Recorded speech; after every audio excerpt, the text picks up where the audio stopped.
cycle. So about every 5 years, the story would be brought up again and again and again throughout the life of the man who claimed to be the lost soldier.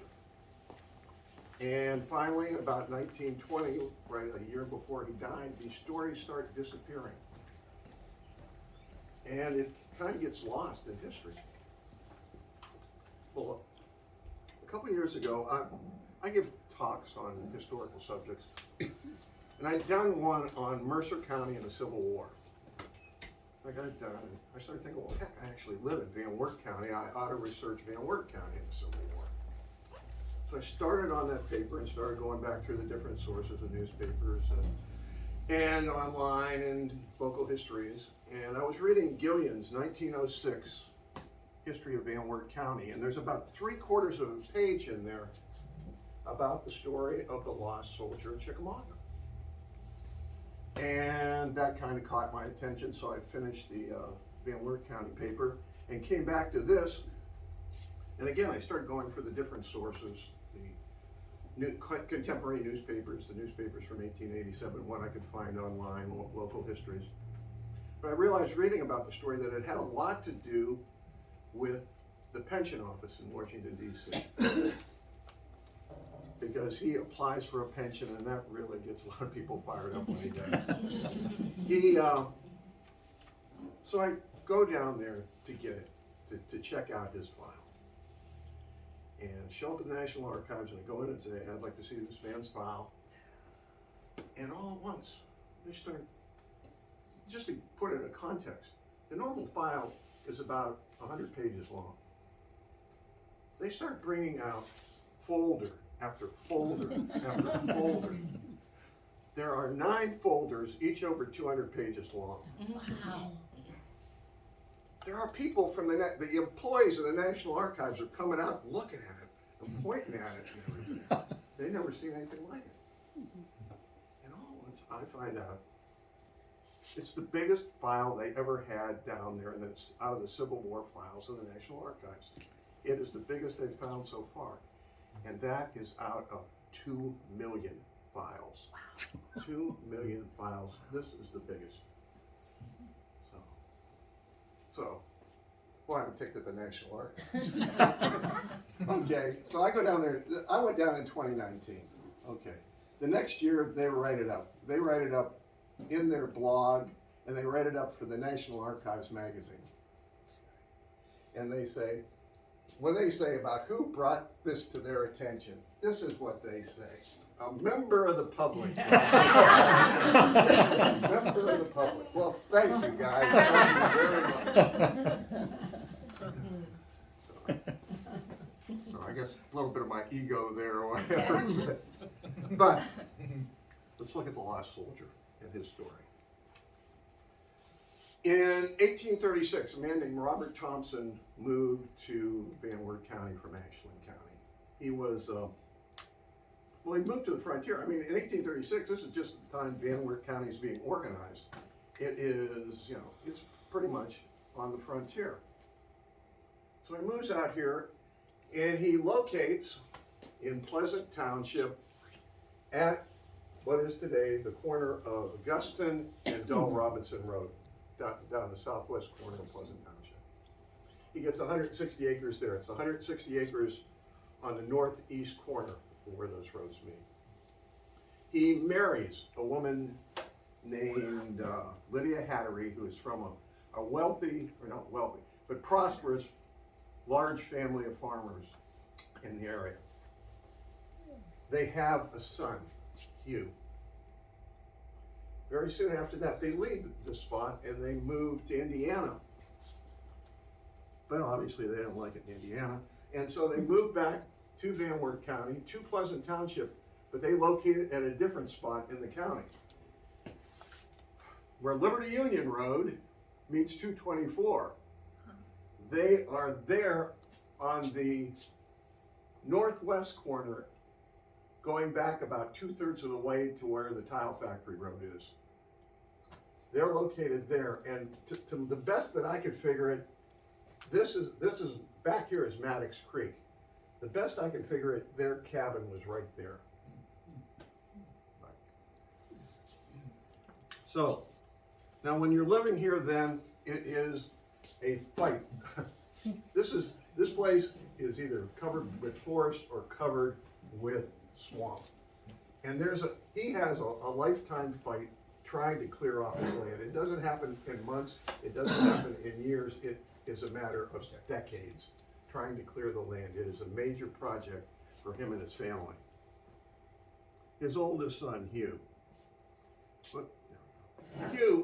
Hugh's a great kid. He's hardworking, he's honest, he is a quiet kid, but he's very well liked. And in school, he's really good in arithmetic, he's really good in geography, and he has a lifelong love of reading. I mean, so he's a real solid kid. He's like a lot of the good farm kids I used to teach. But, so this is, in 1850, this is the 1850 census. And we can see this is their family as of 1850. There's Robert. He's married, I forgot something. We have any First Presbyterians in here? Anybody from First Presbyterian Church? Okay. Oh well. Hugh Thompson was the first person baptized in the First Presbyterian Church here in town. I wanted to make sure I said that before. At the time, 2/3 of the people, there were 13 people in the church, 2/3 of them were related to him. So he had a good chance of being first. But the family is Robert, Lydia, his wife, Hugh, the oldest son. There's a second son, James, and a third daughter, Mary. The 1850s are going to be very hard on this family. Mary is going to be killed in a scalding accident. She's going to be scalded by water while a young child and killed. There'll be another daughter born, Sarah. In 1856, Lydia will catch bilious fever, what we call malaria, and she'll die. Robert's health will be ruined. It'll wreck his respiratory system, and he will never again be able to work a full day the rest of his life. The support of the family, so it falls on the children. James hates farming, can't get along with his father. People who know him, when you read these depositions from later on, they say he's a waste, he's no account, he's a nothing. That's about the best things they say about him. But he will never in his life work on a farm. He will go to work actually on railroad gangs later in life, but he avoids work, he doesn't like to work on a farm. Sarah is way too young to do much to support the family. So everything falls on Hugh to support the family. And so he works the farm, he goes out and takes jobs with other farmers. For a couple years, he's living with his uncle, Nate Hattery, and working for him. And again, whatever money he gets, he sends home to support the family.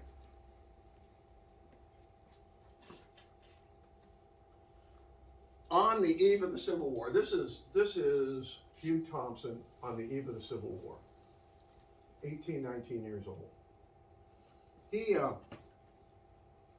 When the Civil War begins in 1861, he doesn't rush out to enlist. He's got responsibility to support his family. So he is going to stay at home and support his family. But in the next year, by the fall of 1862, a decision has been made. Partly driven, I think, by patriotism and partly driven by financial need, because, again, he wants to support the family, so when he enlists, the family is going to get a $200 or $300 bonus. He has also promised his father that whatever pay he gets in the service, he's going to send part of it home to support the family. So again, he does all this, at least in part, just to keep the family going. He signs up. This is the man he signs up with. This is Andrew Gleason. This is not Andrew Gleason in 1860. This is Andrew Gleason 40 years later. But Andrew Gleason was a sergeant in Company H of the 15th OVI Regiment. He was known to Thompson. I mean, he knew them, he knew the family. Hugh has a scar across the top of his head.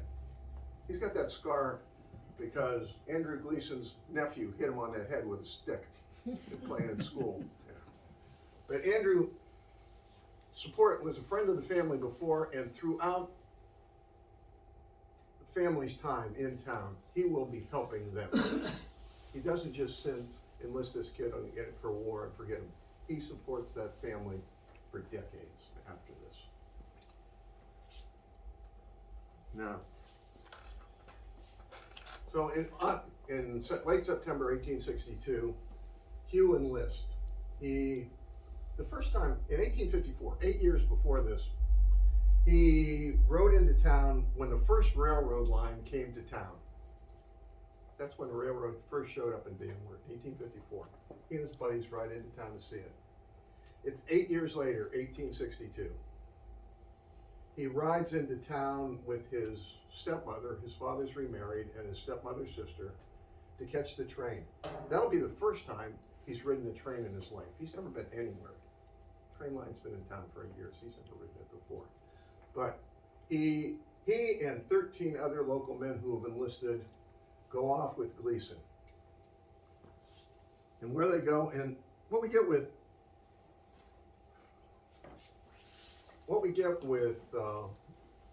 Hugh from now on is partial memories. He has little images of things. He doesn't have a continuous memory of things. He remembers going to a big camp and marching around with wooden guns. What had happened, he's gone down to Camp Dennison in Columbus to get basic training. He's getting basic training and he's getting equipped there. And with very little basic training, but equipped, he and the other men are sent off. And again, he has these partial memories of things. He remembers marching through a big town. He marches through Cincinnati. He remembers getting on a big boat. He gets on a steamboat. That steamboat carries him across the river to Kentucky. He remembers marching and coming to a camp. Well, they're marching into central Kentucky to New Market, Kentucky, and they're coming to the camp of the 15th Ohio Volunteer Infantry Regiment. And at that camp, Company H is a Van Wert company. Company H is the first company raised in Van Wert in the Civil War. Now, there are going to be a half dozen companies raised in Van Wert during the course of the war, but this is the first one. So these guys in this company are people he knows. Now, most of these guys he knows. He's been brought up in Van Wert County, and he knows most of these guys. This company, like I said, had come in at the beginning of the war. They've been in combat. They were at the Battle of Shiloh back in April of 62. They've been bloodied. They've lost men already. So he's in the 15th OVI with guys he knows. He is part of the Army of the Cumberland, led by William Rosecrans. And the Army of the Cumberland has a mission. Their mission is to drive the Confederates out of central Tennessee. So at the beginning of October of 1862, they march across the Kentucky-Tennessee border singing John Brown's Body, and they begin a process. Something that, when you read the regimental history, this goes over and over again. They begin this campaign that, at least in the beginning of the campaign, is not very bloody. It's a campaign of maneuver. So you constantly read about them. They're out marching. They're camping. They're drilling. They're on picket duty. They're foraging for food. And again and again and again, they follow this pattern. But what's going on is they're maneuvering the Confederate Army in Tennessee, led by Braxton Bragg. They're maneuvering them out of central Tennessee. And at least in the beginning, without much blood. Hugh, in the Army, Hugh is highly thought of. Again, after the war, when this is investigated later, we take a lot of depositions of soldiers that served with him. And what they all say is, hey, he's a great guy, everybody likes him, friendly, quiet but friendly, and every time he's a good soldier, he does his duty. That's again and again and again and again repeated. Not one negative word about Hugh in the service, nada. During the service, again, he's getting paid. He's getting paid $13 a month. They very seldom get their pay per month. Usually they get it in a lump sum after months, and he gets when he gets paid for 3 months, he gets $39. He sends 30 of that home. When he gets paid for 4 months, he gets $52. He sends 39 of that home. So he is doing his best to support his family during the war. Now, Confederates are only going to be driven back so far without blood. And where they make their stand is in front of the town of Murfreesboro along Stones River. And I know this isn't a battle that a lot of people, unless you're a Civil War buff, have ever heard of, but it's a bloodbath. Here's the Confederate Army, the Union Army. On the night of December 30th, the Confederates are shifting their troops down, 11,000 troops down to the far left of their line to attack here. Where you see Johnson, Hugh's regiment is in Richard Johnson's division. They're right down here. There are 3,000 of them down here at the end of the line. These Confederates are filtering around to hit them.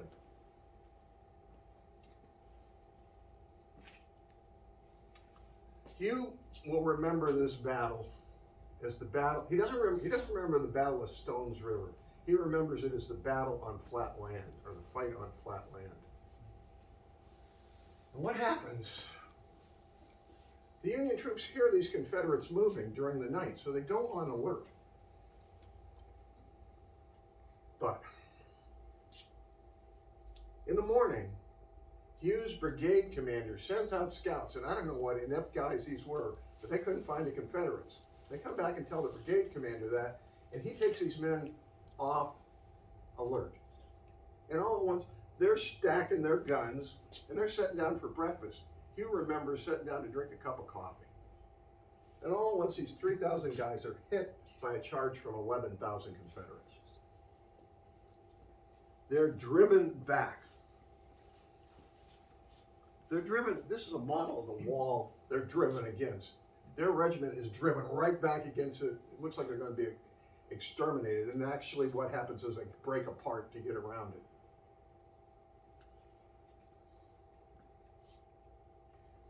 When it's all done, you can see Johnson's, they've been driven back to here, 3 miles. Over the course of the day, they started with 60 men. They've had 4 men killed. They've had 8 men seriously wounded. They've got 9 men missing, presumed captured. But, so the whole Union line has been turned. But the strange thing is, this ends up being a 3-day battle. The Union holds the line, and it ends up being a stalemate when it's all done. And after the stalemate, the tie, actually the Confederates withdraw. It ends up, it's a tactical tie. It's a strategic win because the Confederates end up withdrawing. Now, like I said, a lot of people haven't heard this battle before. Maybe you have. Gettysburg is the bloodiest battle of the war. There are more casualties there than any other battle. But this battle is the bloodiest battle per capita because these armies are so much smaller. These armies are less than half the size of the armies that fought at Gettysburg. If you fought here, you were more likely to get shot than you were at Gettysburg or any other battle in the war. It is in that way, and again, in total number it's not, but again, smaller armies. he would be more likely to get shot here. In the aftermath of the battle, we have, in his file down in D.C., we have 3 of his letters that he wrote during the war. This is the last page of a letter he wrote soon after the Battle of Stones River. And he is up at the top. I know you just don't, unless you got off a lot better eyes than anybody I know. At the top, he's talking about the fact that there's a rumor around that they're going to be transferred to the cavalry. And they're going to get Spencer repeating rifles. And he says he doesn't care one way or another, but he wants it to happen because if they get transferred into the cavalry, he won't be in Johnson's division anymore. People didn't like Johnson. Johnson was Kentucky born and they didn't trust him. Down here he talks about the fact that they've been in a review before General Rosecrans, before the General of the Army. And at the lower part of the letter, he finds an officer he actually likes, a Colonel William Gibbons, who was temporary commander of the brigade, and he thinks he's great and he should be promoted to general. But that was one of his correspondence to his father. The second battle that he remembers is a battle called the Battle of Liberty Gap. And this, on a scale like compared to Stones River, this is a minor battle. And for the Company H, I mean, it's too bad for the guys, but they get 2 guys wounded compared to what they lost in these other battles. I mean, it's bad for those guys. And it's fought not between armies, but between brigades and divisions. And basically, again, they're able to the Union is able to get through this gap, and they begin the process of driving the Confederates back. They continue it on and on again. And so you have this, they constantly are pushing the Confederates back through central Tennessee. And they get, so they finally forced them out of the whole state. They forced them out of central Tennessee. They captured Chattanooga, and the Confederates withdraw into northern Georgia. But in northern Georgia, the Confederates are ready to take another stand.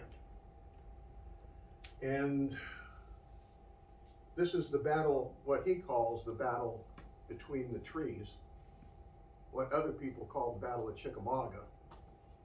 Battle of Chickamauga, on that list of bloodiest battles, is the second bloodiest battle of the war after Gettysburg. Hugh is in it. It starts on September 19th. And Hugh's troops are moving forward in the early afternoon, and he's hit in the head. Canister shot, falls about like this. One of them ricochets off a tree, hits him upside the head. He goes down. Andrew Gleason sees him at this time and says, it's not too bad, it's not too serious, but Andrew Gleason's got a lot of other things going on in his mind like that. The man who's standing right next to him, though, Corporal Joseph Balzell. Joseph Balzell reaches down and picks up his hat, actually picks up the ball that hit him in the head.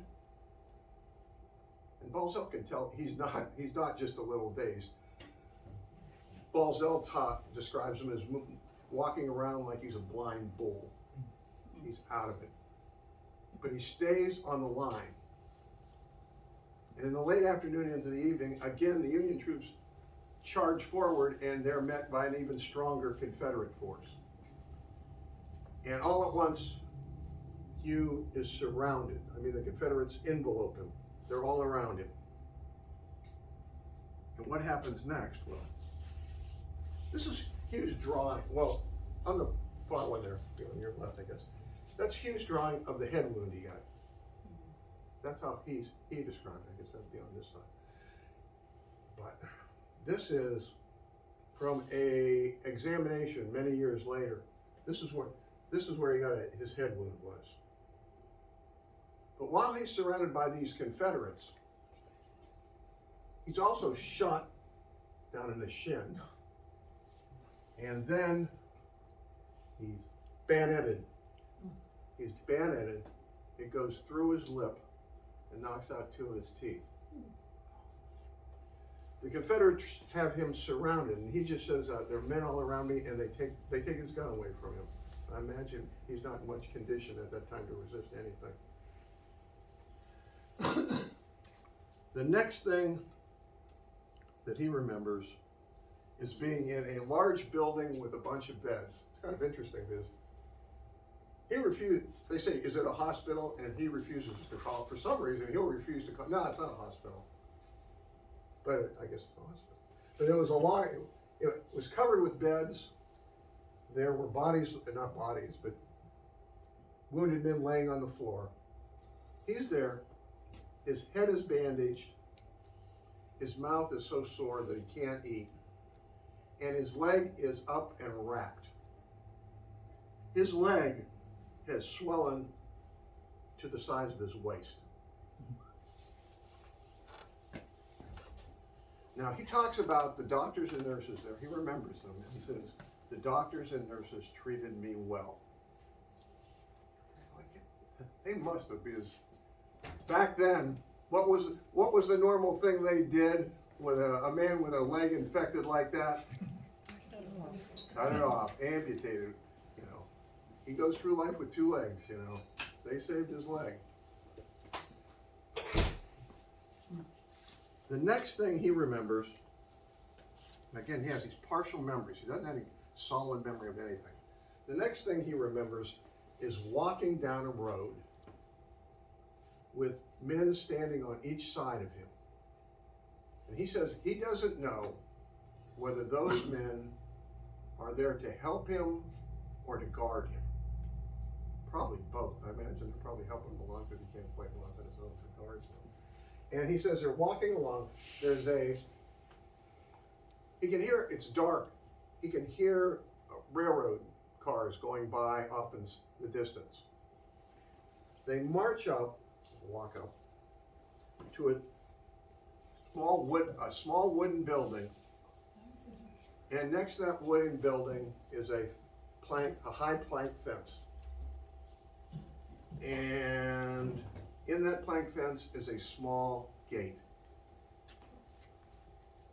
He walks through that gate. He sees a large group of unarmed men. That's the last thing he knows for the next 8 years. Try to figure out where he went. Now, in the aftermath, you know, when they're investigating him later, guys come down and that were in different Confederate prisons, and they describe them to him, and no prison hits his memory. None of them line up with his memory. From his description, I looked at the one at Chickamauga in Selma, Alabama. I looked at Salisbury in North Carolina, and I looked at the most infamous Andersonville. The most likely place he was Andersonville. He went in, see, usually when these guys are captured, they're captured with other people together, and they go in as a group, and they know these other guys in their group anyhow. He went in alone, so he didn't know anybody. He only remembers limited things. And in these prisons, it's very common for people not to know your last name. People go by their first name or a nickname. So a lot of times people don't know who you are, your last name. And there are a lot of people going around here with various mental problems. So he would not stand out in that way. It looks like Andersonville because most of the guys from his company and regiment that were captured at Chickamauga, that's where they ended up, at Andersonville. And in fact, one guy from Company H died at Andersonville. So he must have gone through, yeah. We don't know where he was, but if he was at Andersonville, he spent 2 years in hell.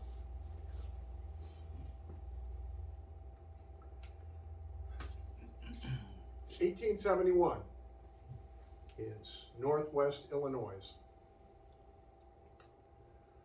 A man of about 30, wearing a coonskin cap, wearing an old army coat, new boots, and basically dressed as a workman, is walking along a road in Henry County, between Genesco and Rock Island, near the little village of Cleveland. He's walking along, walking up a hill, slips on the ice, bangs his head, wakes up, he says, then I became awake. Then I became awake. He says, this is a time when this happens. It doesn't mean he can remember before, but he remembers what happened. From then on through his life, he remembers what's going on. You know? So he became awake in that way. He stumbles over to the house nearby. Old soldier there invites him in. Come on in. He says, where are you going? Don't know. Where you been? Don't know. But I'm coming home from the war. More than it is 6 years before. I'm coming home from the war. They open up he's got the valise. They open it up and they find some underclothing. They find an account sheet, one page out of an account book with the name Ackerman on it. They find a photo of him, actually, that photo, and they find a Bible. Over the next few days, he starts to recall certain things, or seems to recall. He actually remembers his last name is Thompson, or thinks it is. He thinks his first name is Henry. He thinks he was in an Ohio regiment, and later he'll actually remember the emblem of that regiment. He'll remember the emblem they wore on their helmets, the 15th. He'll recall that. He'll remember, I think, that he has a wife back home. And well, I shouldn't say wife. His wife has died. He thinks his wife has died, and he has a son back home. He also remembers a large body of water. And again, these are a lot of disconnected things that all come together. But he remembers these things. But it doesn't all hang together for him yet. So he goes to work, and he goes off, and the first jobs he has, and the most common job he'll have over the next years, is in the mines. He goes into the coal mines, and he digs coal, and he lays lime in the mines. He does powder work, blowing them up. He works on the machinery, the pump machinery that keeps water out of the mines. He serves as a night watchman. He even goes out and prospects for coal. He's very involved in that. And he becomes part of an enormous group that we see after the Civil War. And these are hundreds of thousands of wandering ex-soldiers, just moving around from one place to another, not as a group, moving around the countryside. Most of them are itinerant laborers. Some of them are petty thieves. Some of them are mentally deranged. And some are a combination of all those things. But they're the countryside, and not just Illinois, Ohio, all over the United States. You're going to have these after the war. Lots of them. He favors two areas. Now he likes to move around, and he picks two particular areas to move around in all the time over the next 5 years. Down in Illinois, Henry County, that's where he regained his consciousness, and Rock Island County.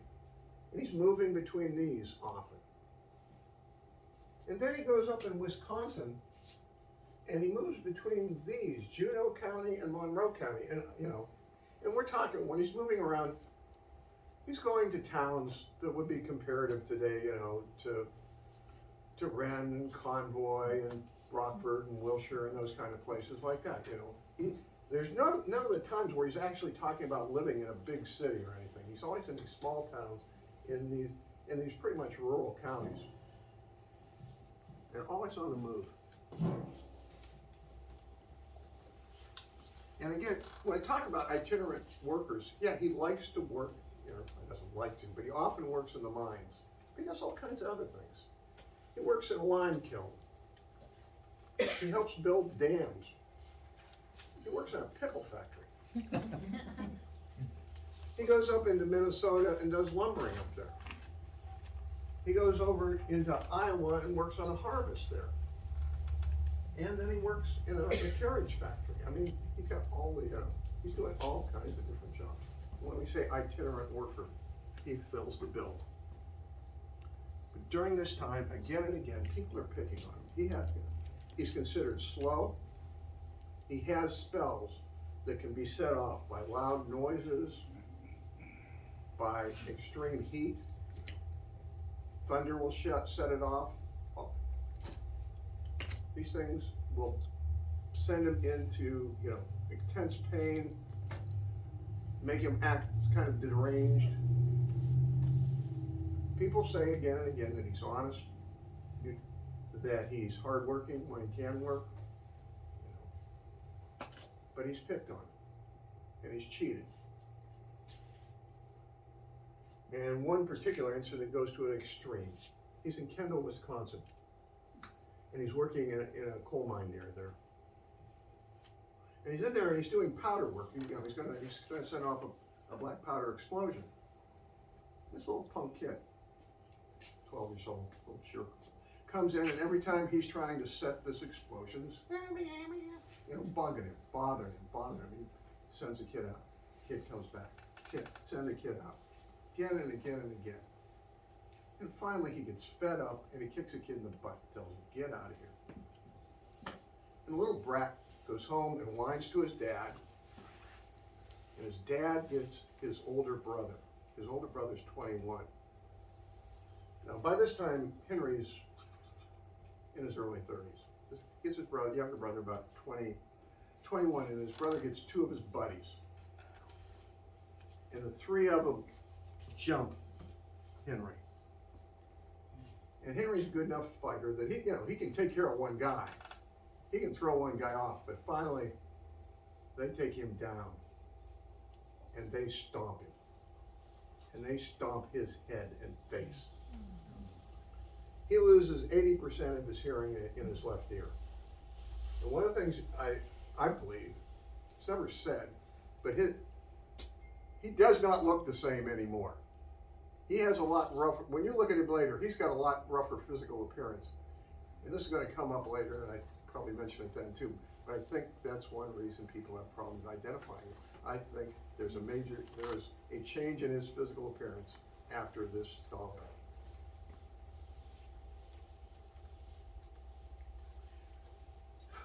You still get that idea about where he came from. Where did he come from? And so in 1874, he borrows $25 from his buddy Lucian Haskins, and he's got this idea. He remembers the 15th OVI, and he remembers a big body of water, and he has the idea the 15th OVI came from Sandusky. So he goes to Sandusky, Ohio, and he hires a pension agent there to find out if he'd been in the war.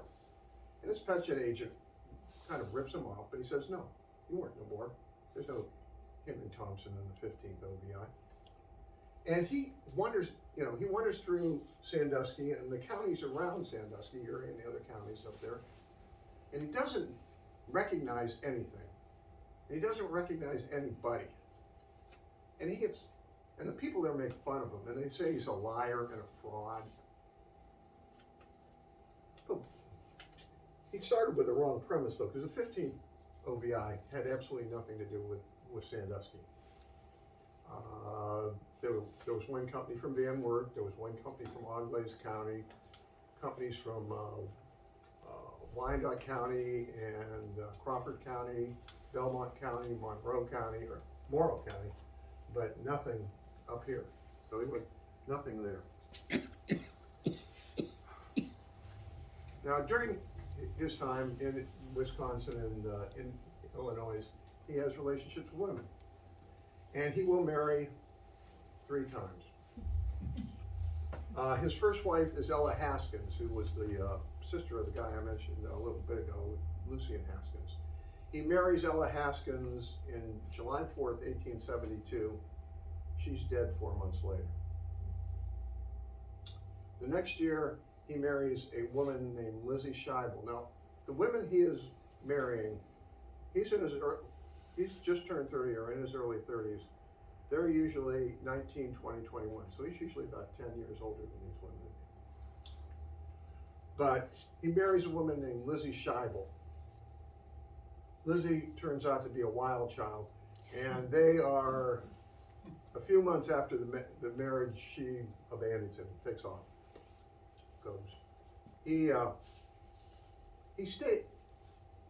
stays married to her until a couple years later, when he meets, well, he actually knew this girl before, but Jane Verrier, who had been a friend of his first wife, Ella. In 1875, he and Jane Verrier decide to marry. And so he has to go back then and get divorced from what's her face? Lizzie, because of, and he uses abandonment as a reason. And again, when you look at this guy, his physical features don't look the same as that guy did a few years ago. I think he's been, somebody stomp on your face, gonna make a change again. He's going through all these people picking on him, and finally he gets fed up. A guy cheats him. And what he does is he turns around and he steals from that guy who'd been cheating him on his pay. He steals a team of horses and a wagon. And he and Jane, and now they have a young son, they take off, heading toward the southwest. And along the way they take odd jobs to support themselves, but they're working their way to the southwest, and they're working their way to Kansas, to the southern rim of Kansas, to Harper, Kansas, right here, Harper County, Harper City. And there he sets up. He pre-ops a piece of land, and he starts freighting. And he starts freighting to these places like that. This is the Wild West, folks. This is 1876. This is the year of Custer's Last Stand. This is the year of the cattle drives. This is Wichita and Dodge City and Abilene, the heart of the cowboy era.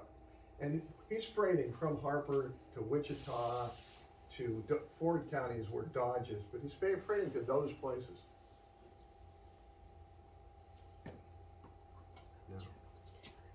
Back then, if you'd gone into a cemetery back then, you would expect in the Wild West to see the graves of guys shot down in gunfights or killed in cattle stampedes, maybe with an arrow in them from the Indians or something. If you'd gone into one of those cemeteries, though, this is what you would have found. This is who was dead in those cemeteries. Half the dead, when you went to Abilene or Leavenworth or one of these other places, that's who's dead in these cemeteries. Half the people in those cemeteries are infants or young children. It's not a good place out there for medical care. The farms themselves are dangerous. Medical care is miles away. People don't understand germ theory. People don't understand the need for antiseptic conditions. It's dangerous. Their firstborn son, Lewis, 3 years old, a plow falls on him and kills him. Jane goes into a severe depression for a whole year, has seizures brought on by this experience. Second-born son, Philip, dies from diphtheria. Third son dies before they were even able to give him a name. And years later, a fourth son, Milton, will die. All in childhood. They do, though. They do have 4 daughters. This is a third daughter. This is Florence. And later they'll have 2 sons.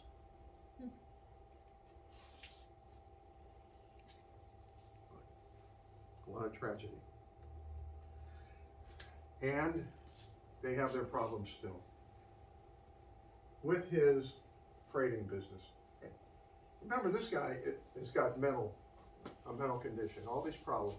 And people back, one thing they talk about is he has the judgment of a 10 or 12-year-old.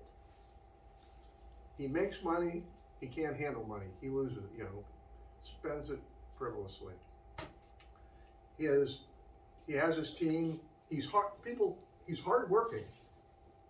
People call him old reliable. He is able, you get him a job, he will do it. But he doesn't have sense. Basically, he overloads his team. He overloads the team and breaks it down and loses his horses and loses his freight business and then loses his farm. And the family moves 3 counties over to Meade County in the southwest corner of the state, and I'm going the wrong way. And on that, in Meade County, which is even more on the frontier, they homestead. They build a sod house, 160 acres of land, homestead. Again, he is there, and that's where Jane, his wife. Jane is how should we describe Jane? Jane does a 28-page interview later on with the investigators. In the very first page, in the first couple sentences of that 28-page interview, she says, "I got a quick temper." No words were more true. She couldn't get along with her own parents. She couldn't get along with her employers. Later on, she won't be able to get along with her children's spouses. And she fights with Henry off and on and off and on, off and on, for 46 years. But, and people think she's dumb. They actually think Henry's smarter. But part of that is, maybe most of that, is the fact she's illiterate. She can't read. I guess you'd call her functionally illiterate. She can recognize a few words, but she can't really read or write. But when Henry breaks down here and he has his spells, she's the one that takes over. She takes responsibility. She's out in the field with the plow. She has to learn how to plow, but she does. And that way she keeps the family going. So she's got some real strength of character too. Might not be the nicest person to be around. And they have, seems like pretty much an unending tale of woe for these poor people. But, okay. We have an incident like this one. They're down there in southwest Texas. These cattle are coming through. They're being driven through. So some of these cattle come onto their land, start tearing up their crop. So Henry holds onto these cattle. Okay. So a bunch of cowboys show up and say, "Give us a cattle." He says, "Pay me." No. So one of these cowboys takes a quirt, short riding whip, has a heavy lead handle, brings it down on Henry's head, knocks him unconscious. Jane runs out to help. One of these gentlemen cowboys punches her, breaks her jaw. Fine men, those cowboys. But that, a minor problem, well, not much gives you a jaw broke, but an even bigger problem though. 1885 and 1886, there is a drought, a severe drought in Kansas, and it just wipes out their crop, and they are left destitute. Bottom up. Now this is not Henry. Henry wasn't that well dressed. Henry back then, the slouch hat was Henry. Henry's still wearing his old Union Army overcoat, except he has to use a rope to hold it together. Henry's pants don't come all the way down. Henry's pants only come to his shins, and he's barefoot. That's the kind of condition he's living in.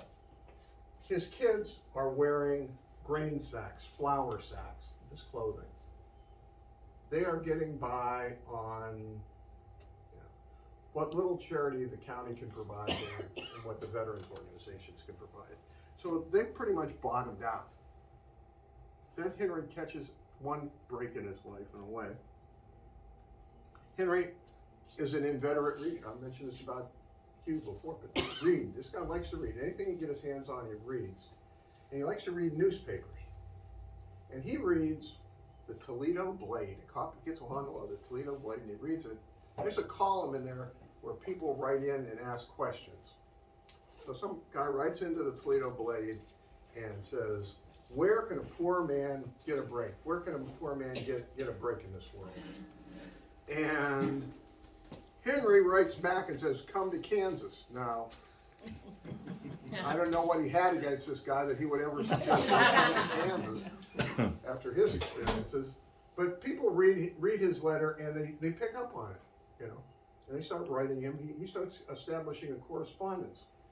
And he starts writing with this guy named E.R. Beach from Bradner, Ohio, who was the head of a prisoner of war organization.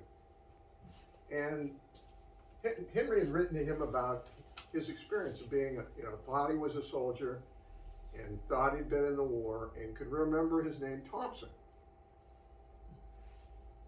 And he wrote this back to Beach, and Beach told this to other soldiers, and it started circulating around the Army reunion camps. There was one of these Army reunion camps down in Springfield, Ohio.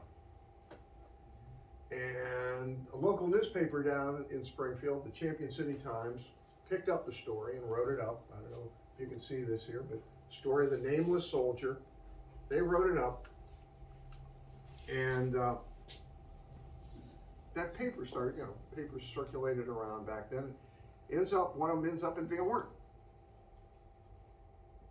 And a guy there named Peter Cupp sees the paper and takes a copy of it and shows it to Robert Thompson. Robert's still alive. Robert's almost blind.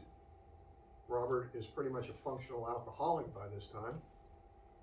But he shows him this story, and it causes him to want to contact this guy, this nameless soldier.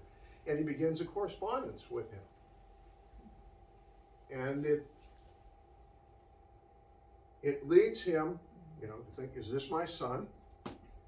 And the local veterans organizations, the Grand Army of the Republic, Union Veterans Organization, the one out there in Kansas and the Van Wert one, raised money to bring this guy to town. So actually I ripped this off your site, I think. This is 1880. Well, he came here in 1887, so it's going to be pretty much, this is the way it would have looked at, this is 1890 here. But he comes to Van Wert then in 1887. Comes to town, and when he comes, hey, people don't. He sees a lot of people. Most people don't recognize him. He doesn't recognize anybody. And again, these aren't the best, but this is him going into the war. This is him in 1887. I don't know, would you think that was the same guy? No. But they come on, but some different things show up that make people think it might be him. A lot of people say, well, this guy looks like a Hattery, that's his mother's family. Now this is Henry when he's 39. This is a Hattery. They said, people see a resemblance. I don't see the resemblance, but maybe other people did. But one thing about Henry, or Hugh, is that Hugh and this guy both have a cow lick. That was one thing it was a characteristic that he had. But other things they start to notice. Henry has 2 fingers crushed on his left hand, small fingers. Hugh did too, because when he'd been working for his uncle Nate, a slab of limestone. They'd been working at a quarry, and a slab of limestone crushed 2 of his fingers. Both of them had that. This claimant and Hugh both had, when Hugh had been working for his uncle again, he'd hit himself in the one leg with an axe. So he had a scar from an axe. This guy had an axe scar on his leg. The guy coming to town now has a memory. He can describe what his old cabin was like. He can describe what his Uncle Nate's cabin was like in his farm. And probably the number one killing thing for this, Henry comes with this Bible that he's had since 1871. Well, it turns out this Bible is recognized by his cousin, Lydia, well, it would have been Lydia Hattery, she named for his mom, now Lydia Rank. You know, she recognizes this as the Bible she gave them when he went off to war. So that overwhelming evidence. One of the things I mentioned before, they figure out the large body of water he thought he was at. When Hugh had been a little kid, they'd taken him to Grand Lake. And for him, well, this kid, you know, I mean, that's a big trip for his life up to that. People didn't travel much back then. That was a big, and that's what made the impression on him, that he thought, you know, a big body of water. That was it.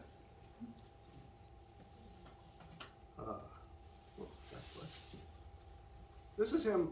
He shows up at the Army reunion in 1887 at the 15th OBI. God, I hard to find this thing. It's around here somewhere. There he is. That's him. But that's kind of a blowed up version of him. But he is with, you know, with the soldiers. He, over the next few years, he brings his family back here, tries to go to work, tries to work to support himself. He's given jobs. He's given a job as a night watchman. He's given us a job driving, given a watchman job by Gleason. He's given a job driving a delivery truck, but even like, these things are too hard for him. When they send him out to make a local delivery, then he'll have to come back 3 times to ask for the directions over again and again and again. He can't hold things in his mind. He gets, the GAR, the local GAR, raises a couple $100s a year they give to support him and his family. The family lives on hand-me-down clothing. They live with hand-me-down cookware and household goods. It's always stuff, second-rate, third-rate, whatever. They're basically getting by. But they should remember, all the girls marry young, probably to escape this situation. I mean, they're all out of the household pretty early. Well, the family stays, the extended family stays together. The girls all marry early. But Hugh tries to get a pension. So he applies to the pension office in Washington, D.C. And at the time, well, the pension office is very controversial. Pensions, back then, the biggest part of the federal budget was pensions for Union soldiers. Biggest individual, you know, when we're talking 1887, 1888, the budget for the United States then was $1 billion. And this was, you know, biggest individual item on the budget. And again, there's this idea, you know, I mean, this is the view the way they depict soldiers, which I think is a little ungrateful of them for the guys that saved the country, but, and they look at this particular case, because this is famous. This is a really famous case. It's been covered by all the newspapers, and they suspect fraud. They don't want this guy to put one over on them. They don't want him to trick them. So they are very suspicious of this new application. And again, and this is why this thing is so big, when they have one where they suspect fraud, they send their ace investigators, what they call special examiners, to check this out. These are special examiners here, these guys. And when they did Hugh, these are them in 1903. When they were doing Hugh, they were a little bit younger men than this then. I mean, Hugh's application comes in 1890. But these are the kind of guys, these guys, you know, these are, you watch these guys in action or read their reports, it's the FBI, it's that kind of, they're very professional and they really get into their jobs. But there are going to be, in most cases, they send one special examiner. In this case, there are 12 special examiners. They want, and again, these guys come into the case in the same way. They think he's a fraud. Again and again, you know, this is not an unbiased panel. They start out, he's a fraud. You know, you're guilty, prove you're innocent.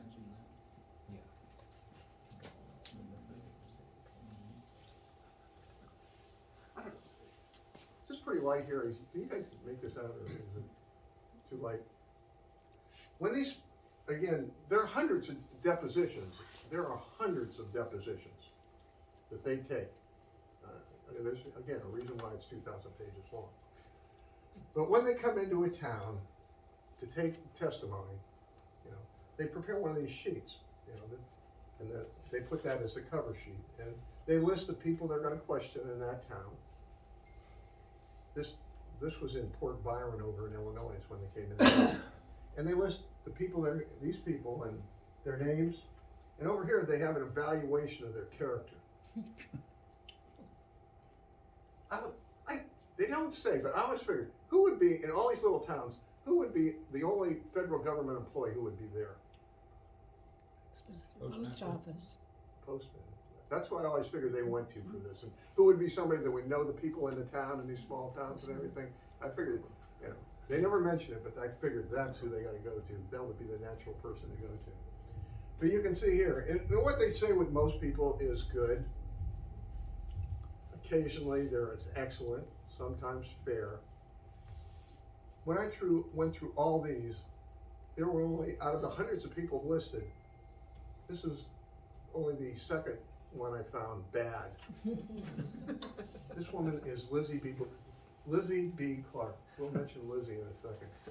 But notice it, again, I wish this was a little darker, but when he's done taking questioning, this is what he says, and this is kind of what just about every one of these investigators end up with.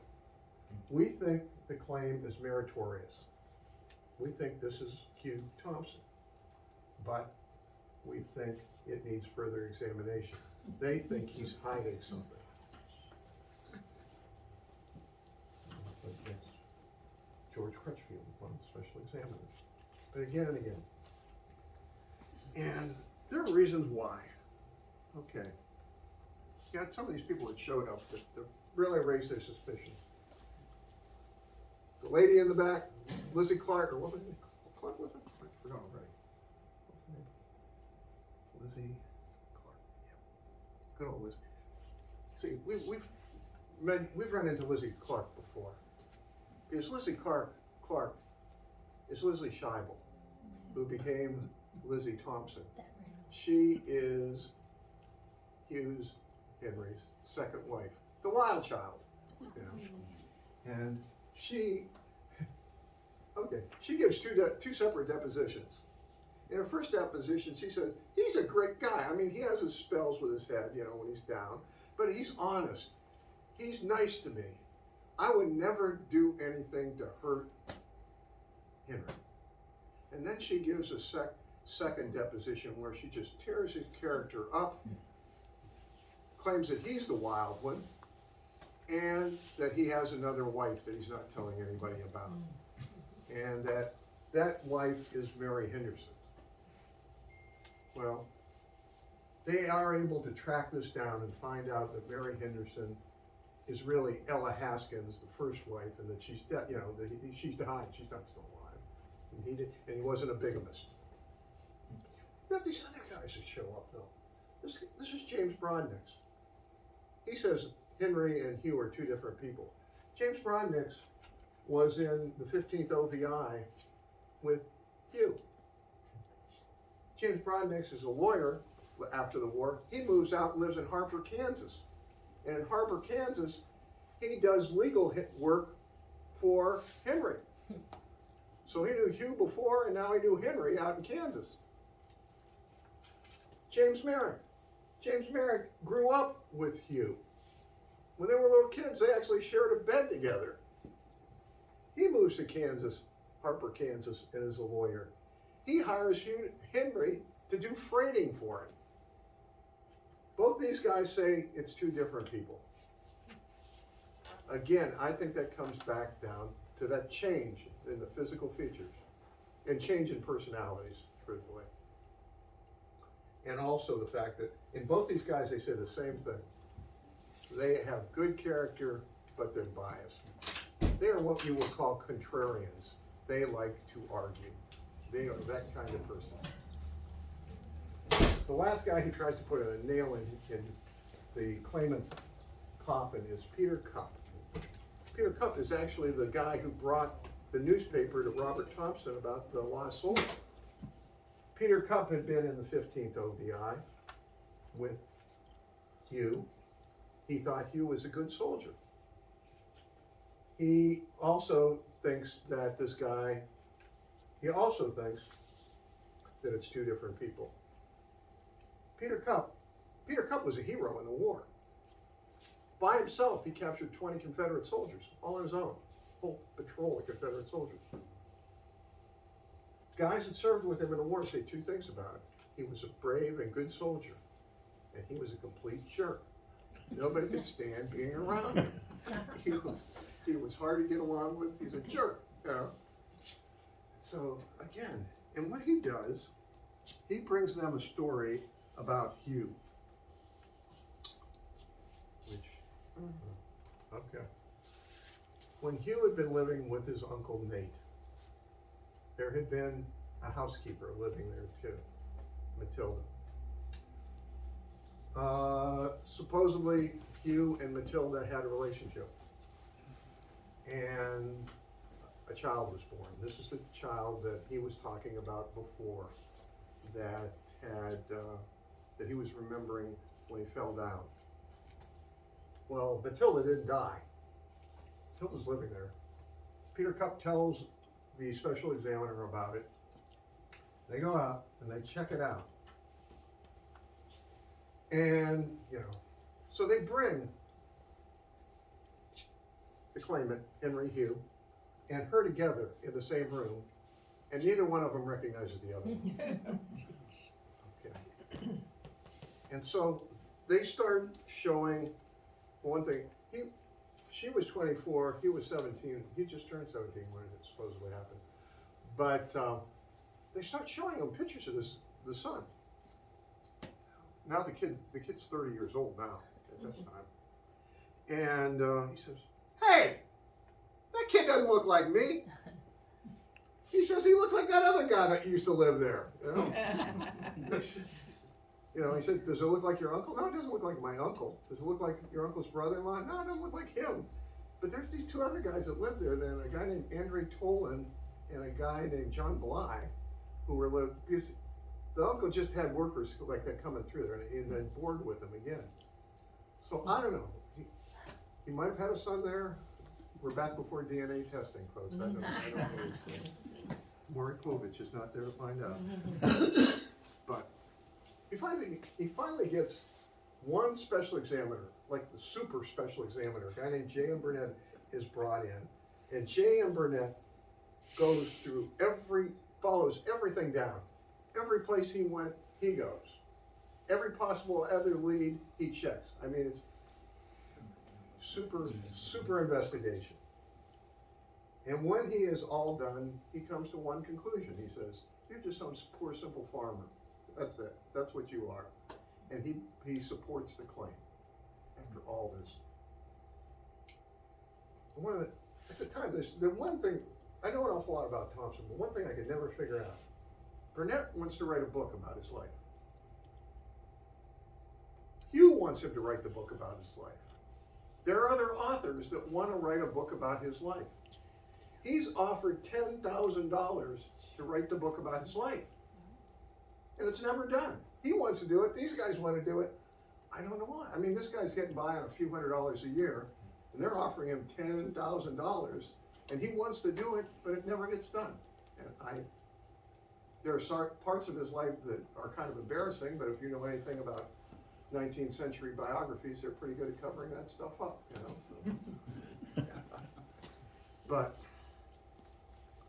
one of the things that's going on, and again, Hugh before and after, with this is they're willing to pay him for his wound, but they're not willing to pay him for amnesia and the mental condition brought on. So they're only willing to pay him half a pension, $6 a month. And he keeps fighting that. And he's basically able to show, you know, that there's this big change. I mean, what he was before the war and what he was after the war are something different. And that it had to be associated with this head wound. And he finally gets doctors down there to accept that. And so he starts at $6 a month. He goes to $12 a month after they're willing to accept amnesia and insanity. In 1901, there's a special act, a private act of Congress passed that pays him $24 a month. And by the end of his life, he's getting 36. This is his family, and this is him about 1901. That's Winona Norman, that is the oldest daughter. No, I'm sorry, that's Winona Norman, that's the second oldest daughter. That's Ella, that's the oldest daughter, who's named for his first wife. That's Florence, the one we showed you earlier. This is Matilda, who obviously is the youngest and is obviously her mother's daughter. I'll tell you. Match set. And these are the two young boys. This is Robert and this is Hugh Jr. In 1901, Hugh Thompson himself is able to prove, he's always had a guardian once he started getting this money, you know, to make sure he didn't waste it. In 1901, he's actually able to prove he's sane. And so now he's able to control his own money again. But when this happens, about the same time, he starts going blind.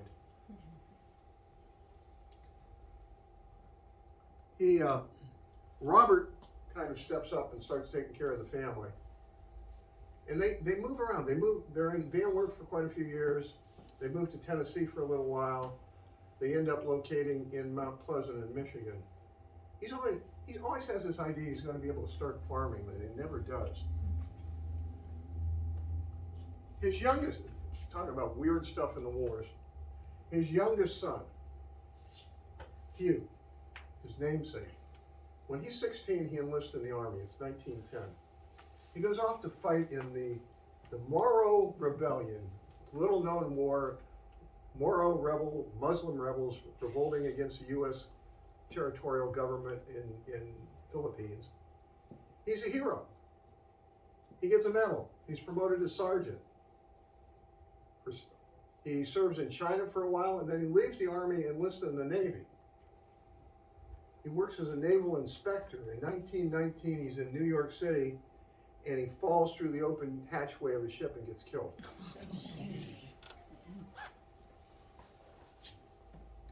This is Hugh in old age. Back at that time, when you look at his life, what's going on with him then? He's bouncing around. He's going from one place to another. He's with his family for a while, and then he's going into these soldiers' homes. This is the National Soldiers' Home in Dayton. He was there for quite a few years. He was at the State Soldiers' Home in Erie, up near Sandusky, and he was in the Grand Rapids, that's the Michigan State Soldiers' Home. He bounces there, between there and home, and sometimes he comes back to Van Wert to live. Then he goes back to live with his family in Michigan, and then he goes into the Soldiers' Home. He and Jane continue their relationship. They keep fighting. And they'll be together a while, and then they'll fight. It's usually about sex or money. They fight, and they fight, and they fight. But, yeah, he wants more intimacy. She wants the guaranteed part of his pension, actually. But they go around and around it, and he's there for a while, and then he goes into the Soldiers' Home. She gets really sick in 1909. He comes back to take care of her. She recovers. They fight again. He goes back into the Soldiers' Home. He twice starts to divorce her. That's it. Each time he stops for the same reason. If he divorces her, she won't be able to get his pension when he dies. And so he won't divorce her for that reason.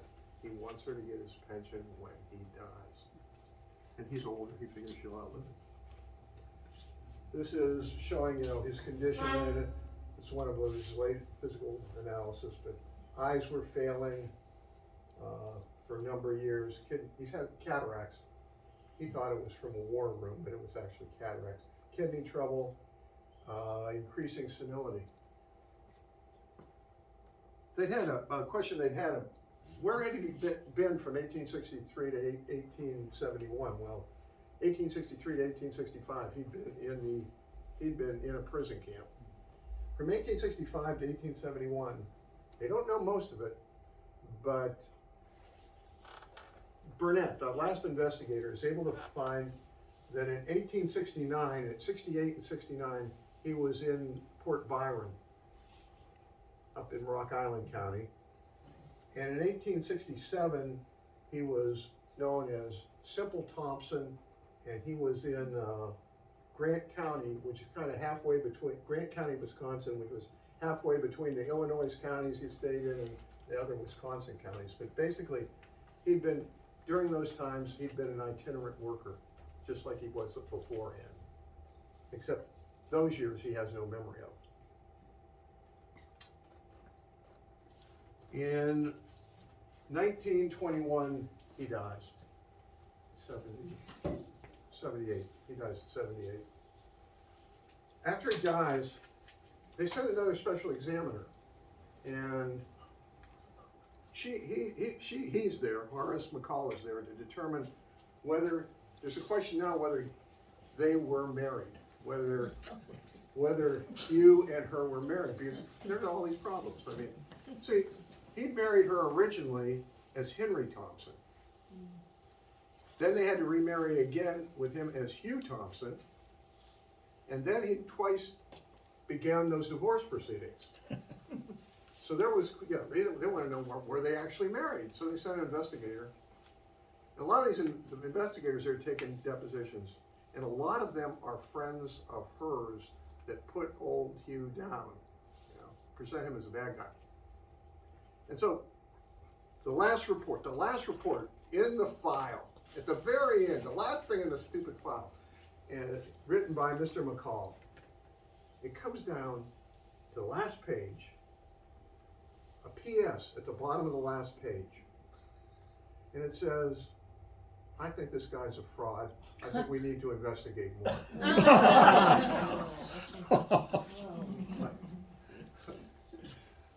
That cracked me up when I saw it. But, here we go.